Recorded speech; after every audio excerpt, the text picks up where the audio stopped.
Halo pendengar kisah, selamat datang kembali di channel kami yang membahas kisah kriminal yang benar-benar terjadi di seluruh dunia. Kami berharap semoga kalian semua dalam keadaan sehat walafiat dan dijauhkan dari mara bahaya. Hari ini kami akan membahas sebuah kasus penemuan jasad seorang gadis dalam kondisi yang sangat mengenaskan, tanpa busana dan telah mengeluarkan bau. Kasus ini terjadi pada tahun 2016 di negara Amerika Serikat, tepatnya di wilayah Carolina Utara. Ketika polisi berhasil menangkap pelaku, diketahuilah kalau pelaku merupakan orang yang baru dikenal oleh korban melalui sebuah aplikasi. Dan dengan cepat, korban langsung menjalin hubungan dengan pelaku dan bahkan sampai melakukan aktivitas yang tak seharusnya dilakukan oleh gadis di bawah umur. Namun yang tidak diketahui oleh korban, pelaku ternyata adalah orang yang berani mengambil nyawa seseorang. Even just one day without this medicine will cause irreparable damage. That's why. Bagaimana cerita selengkapnya tentang kasus yang satu ini? Jadi beginilah kisah di baliknya.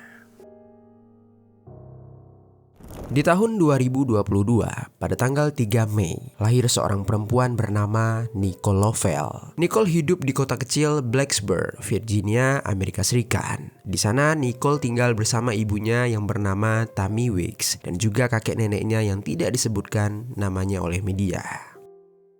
Kelahiran Nicole menambah kehangatan di dalam rumah mereka. Sedangkan ayahnya yang bernama David Lovell sudah pergi meninggalkan rumah sejak Nicole masih di dalam kandungan.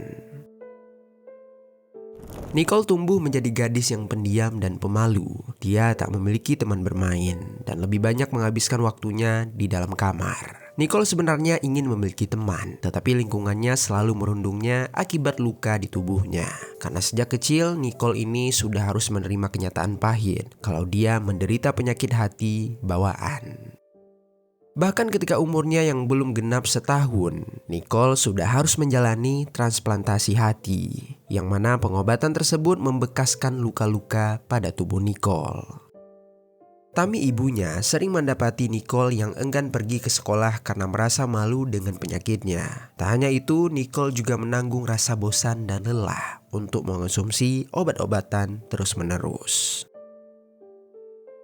Sampai pada akhirnya, Nicole mulai memasuki usia 13 tahun. Tepatnya di tahun 2015, Nicole mulai gemar mencari tahu tentang banyak hal. Saat itu Nicole sangat menyukai boneka panda dan sering menonton video panda melalui ponselnya. Semula Nicole menjadikan ponselnya sebagai alat penghibur, tetapi lama-kelamaan dia mulai menggunakannya untuk menjelajahi dunia maya. Nicole kemudian mulai bermain sosial media. Di sana dia sering mencurahkan isi hatinya kalau dia merasa kesepian. Dia merasa tidak dicintai dan dia mengaku seringkali berpikir untuk melakukan hal-hal buruk pada dirinya. Dalam sebuah unggahan Nicole, terlihat jelas kalau dia sangat butuh sosok perhatian dari orang sekitarnya, termasuk juga sosok ayah dalam hidupnya. Lalu ketika itu, Nicole mulai menyukai aplikasi pesan seperti WhatsApp dan juga Kik Messenger. Pada Kik Messenger, aplikasi tersebut lebih luas dari aplikasi pesan lainnya.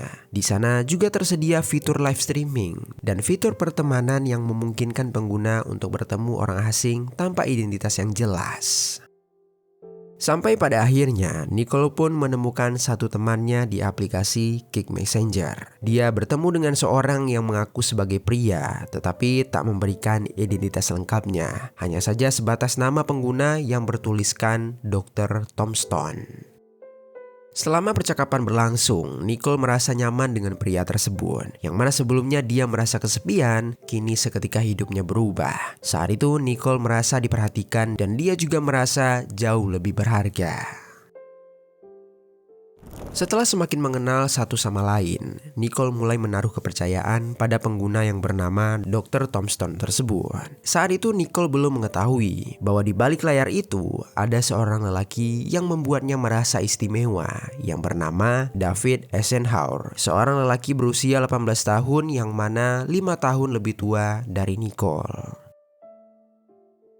David berasal dari wilayah Columbia, Maryland, Amerika Serikat. David tinggal bersama kedua orang tuanya. Tak banyak informasi tentang kedua orang tuanya. Namun sejak kecil, David tidak terlalu dekat dengan mereka. David jarang mendapatkan perhatian dari kedua orang tuanya, sehingga dia dikenal sebagai anak yang pendiam di rumahnya.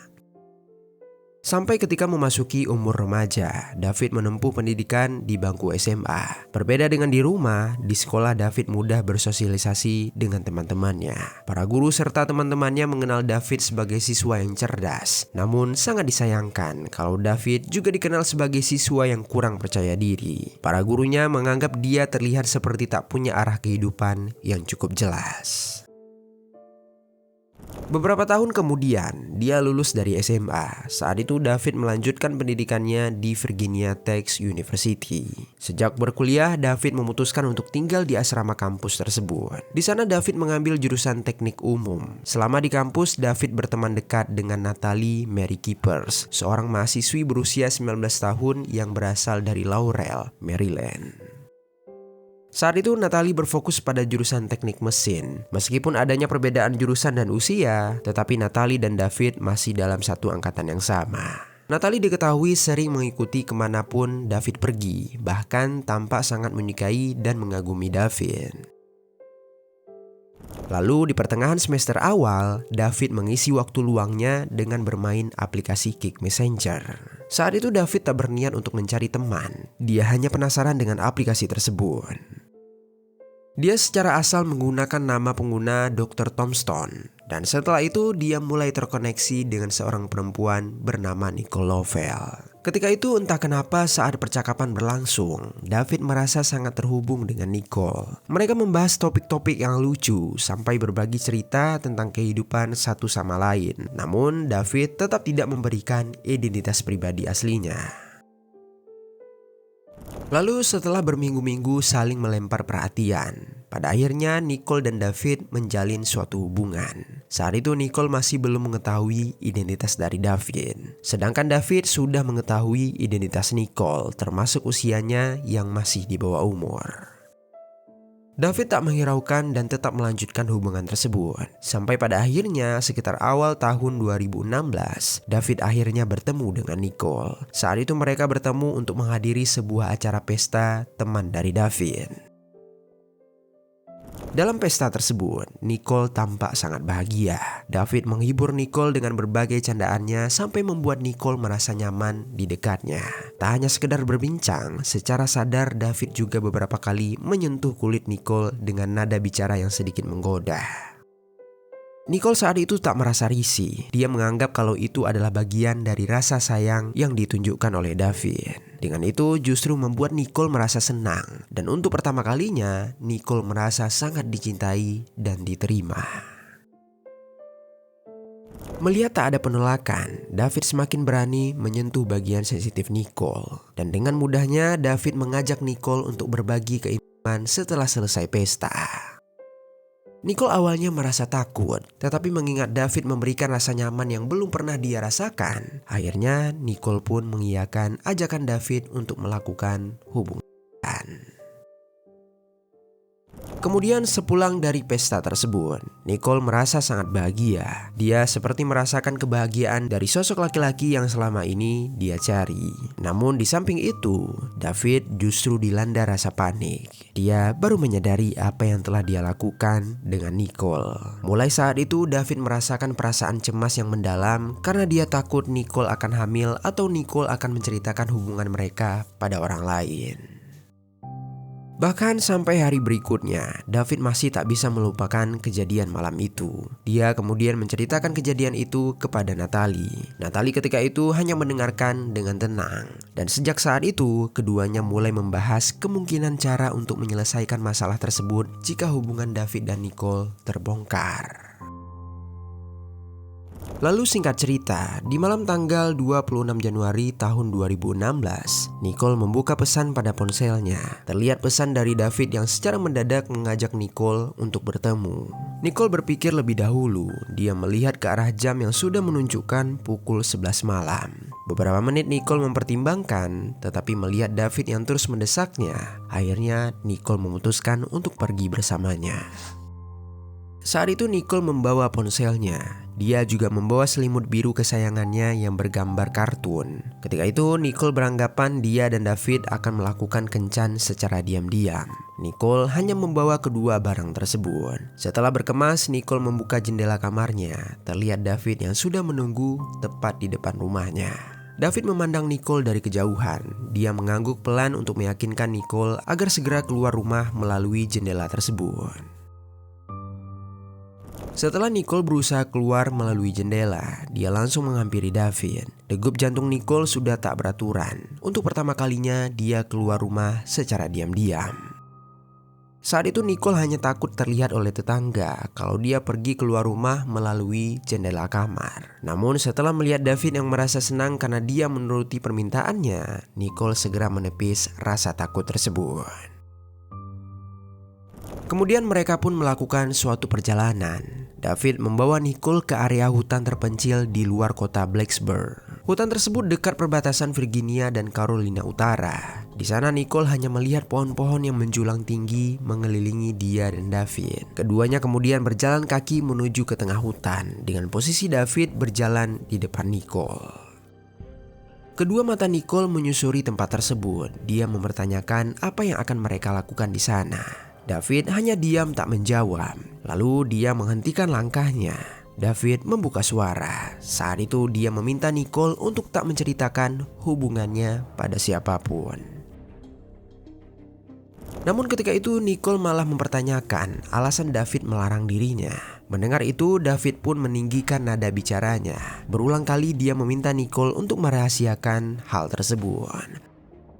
Tetapi Nicole di samping itu merasa tak ada yang salah dari hubungan mereka. Dia terus mendesak David agar memberikannya suatu alasan. Lalu David yang merasa kesal, secara tiba-tiba dia pun langsung mendorong Nicole.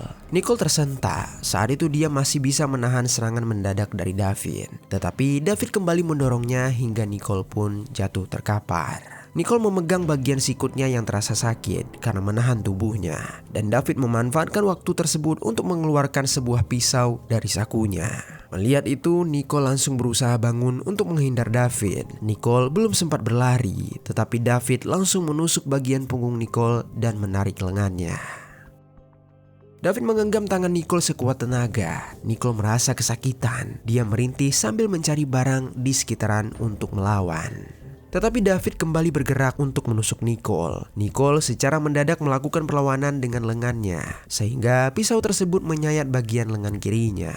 Nicole semakin merintih. Terlihat cairan merah dari tangan kirinya dan tangan kanannya masih dalam genggaman tangan David. David semakin berusaha untuk langsung menusuk bagian perut Nicole, sedangkan Nicole menahan pisau tersebut dengan telapak tangannya.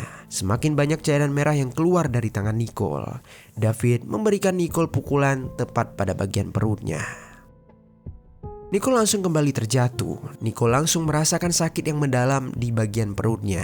Dia juga menangis dengan kedua tangan yang memegang perutnya akibat rasa mual dari pukulan David. Nicole merasa sulit bernafas. Tenaganya semakin lama semakin melemah dan dia pun tak bisa melawan lagi. Melihat Nicole yang sudah semakin lemas, David langsung mengepal pisaunya. Matanya memerah dengan degup jantung yang menggebu-gebu. David langsung menusuk Nicole pada bagian perut secara berulang kali. Nicole merasakan nafasnya yang semakin tersenggal. Tusukan dari David tak meninggalkan rasa sakit karena tubuhnya yang seperti mati rasa. Melihat Nicole yang masih sedikit bernafas, David kembali menusuk Nicole pada bagian lehernya, tepat mengenai pembuluh darah utama. Pada tusukan terakhir tersebut, deru nafas Nicole sudah tak lagi terdengar. Nicole akhirnya tewas meregang nyawa. Setelah menyadari kalau Nicole tak lagi bergerak, David kemudian membuka busana Nicole. Dia membawa busana tersebut dan langsung pergi meninggalkan jasad Nicole begitu saja. Di tengah perjalanan pulang, David membuang busana itu di sebuah tong sampah, tepatnya di belakang restoran fast food yang ada di sekitaran wilayah tersebut. Singkat cerita, keesokan harinya, David mengajak Natalie untuk menemui kembali jasad Nicole. Mereka melakukan suatu perjalanan menggunakan mobil David. Sebelum menuju lokasi pengeksekusian Nicole, mereka mampir terlebih dahulu ke sebuah supermarket terlebih dahulu. Di sana Natalie membeli pembersih cair dengan pemutih, tisu disinfektan, sarung tangan karet, dan sebuah sekom. Yang mana barang-barang tersebut sebagai alat untuk menghapus jejak pengeksekusian nanti. Setelah itu dia memasukkan barang-barang itu ke dalam tas dan menaruhnya di kursi belakang mobil. Sesampainya mereka di hutan itu, Natalie dan David menurunkan barang-barang yang telah mereka beli. Setelah itu mereka langsung menghapus jejak di tubuh Nicole dan juga di lokasi itu. Beberapa menit setelahnya, secara bersama-sama mereka mengangkat tubuh Nicole ke dalam mobil. Setelah itu David dan Natalie bergegas menuju lokasi pembuangan jasad Nicole. Mereka sudah merencanakan untuk membuang jasad Nicole di Route 89 daerah Surrey, wilayah Carolina Utara. David berpikir tempat tersebut adalah tempat yang jarang dilintasi oleh warga karena sudah masuk jalan raya pedesaan. Sesampainya di sana mereka kembali mengangkat jasad Nicole dari mobil dan menurunkannya di tepi pedesaan itu. Setelah membuang jasad Nicole, mereka segera melajukan mobil dan meninggalkan jasad itu begitu saja. Lalu di sisi lain, pada tanggal 27 Januari tahun 2016, Tammy yang merupakan ibu Nicole memanggil putrinya berulang kali. Dia meneriaki nama Nicole agar segera keluar dari kamarnya. Tammy awalnya menganggap Nicole masih terbaring di kasurnya dengan kondisi pulas. Tetapi beberapa menit kemudian, terkejutlah dia ketika mengetahui kalau kamar Nicole ternyata kosong. Terlebih lagi kamar tersebut dengan posisi jendela yang terbuka. Awalnya Tammy menduga kalau Nicole telah kabur, tetapi dia tak mendapati adanya ponsel dan juga selimut biru kesayangan putrinya. Tammy merasa ada suatu hal yang menjanggal. Karena merasa panik, saat itu juga Tammy langsung menghubungi kepolisian Blacksburg, Virginia. Saat itu polisi langsung menyelidiki hilangnya Nicole. Nicole dikategorikan anak hilang berisiko tinggi karena dia masih bergantung pada obat. Di hari itu juga, polisi menggunakan drone inframerah, anjing pelacak, dan juga unit K9 untuk wilayah sekitaran Blacksburg termasuk sekitaran hutan di sana. Tak hanya itu, poster orang hilang juga sudah tersebar di wilayah tersebut disertai dengan foto Nicole. Sementara itu, Tammy dan kakek nenek Nicole hanya bisa menangis menunggu kepastian kabar. Lalu hal pertama yang menjadi petunjuk adalah adanya catatan tulisan tangan di dinding Nicole yang berisi nama pengguna dan kata sandi akun media sosial miliknya. Melihat itu, polisi langsung mencari tahu dengan siapa Nicole terakhir kali mengirim pesan. Dan dalam pesan terakhirnya, ditemukan pesan Nicole yang sudah berencana bertemu dengan seseorang dengan nama pengguna Dr. Tombstone. Polisi langsung mencari akun tersebut. Beberapa menit kemudian, mereka menemukan alamat akun yang mengarah ke seorang mahasiswa Virginia Tech University yang bernama David Eisenhower. Setelah pencarian informasi tentang David, pada tanggal 29 Januari tahun 2016, polisi mendatangi asrama David. Dalam pertemuan itu, David mengaku kalau dia mengenal Nicole dan sempat bertemu dengannya. Tetapi David berkata pada malam itu Nicole dan dirinya hanya bertemu sebentar lalu berpisah. Dia menyangkal kalau hilangnya Nicole tak bersangkut paut dengan dirinya. Polisi juga mengajukan pertanyaan pada teman asramanya yang bernama Jeremy Bass. Saat itu Jeremy mengaku melihat David pada tanggal 26 sebelum pukul 11 malam. David keluar asrama dengan sepatu boots hitam besarnya. Dan yang membuat dirinya heran, saat itu cuaca sedang tidak hujan. Maka dari itu polisi tetap menjadikan David sebagai tersangka. Setelah David menjadi tersangka, pada tanggal 30 Januari tahun 2016, jasad Nicole berhasil ditemukan di Route 89 wilayah Surrey, Carolina Utara. Lagi dan lagi, Tammy dikejutkan dengan kondisi putrinya yang saat itu sudah penuh luka dengan cairan merah serta tubuh yang tak terbalut dengan busana.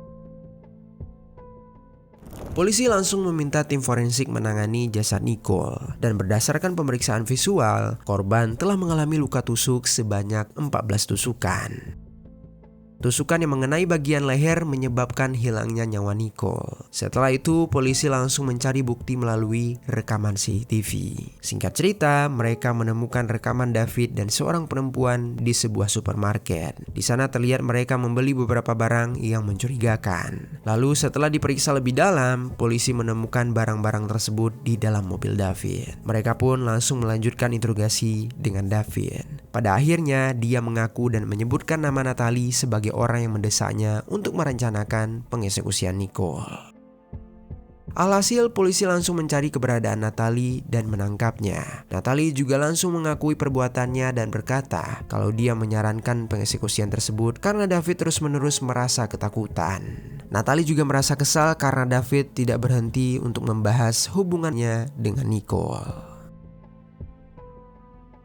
Berlanjut pada bulan Februari tahun 2018, David dinyatakan bersalah atas pengeksekusian berencana, penculikan, dan pembuangan jasad. David dijatuhi hukuman 50 tahun penjara tanpa pembebasan bersyarat. Sedangkan Natalie di bulan September tahun 2018, dia dijatuhi hukuman 40 tahun penjara karena membantu merencanakan dan menutupi pengeksekusian.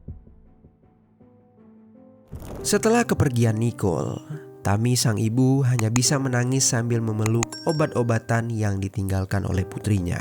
Dia tak pernah menyangka rasa sepi yang dialami putrinya akan berujung pada kehilangan sebesar ini. Rasa bersalah dan duka terus menghantui hari-harinya. Kasus ini menjadi pengingat bagi para orang tua serta remaja di seluruh dunia tentang bahaya yang tersembunyi di balik layar ponsel. Internet memang memberikan kemudahan dan membuka banyak kesempatan, tetapi tak menutup kemungkinan bisa menjadi ruang yang paling berisiko. Semoga kisah ini menjadi pengingat bahwa dunia maya bukanlah tempat yang sepenuhnya aman. Untuk itu, mari sama-sama kita berdoa. Semoga hukum yang sudah ditegakkan dapat menjadi penutup untuk keluarga korban. Dan untuk Nicole, semoga Nicole mendapatkan kedamaian di tempat selanjutnya.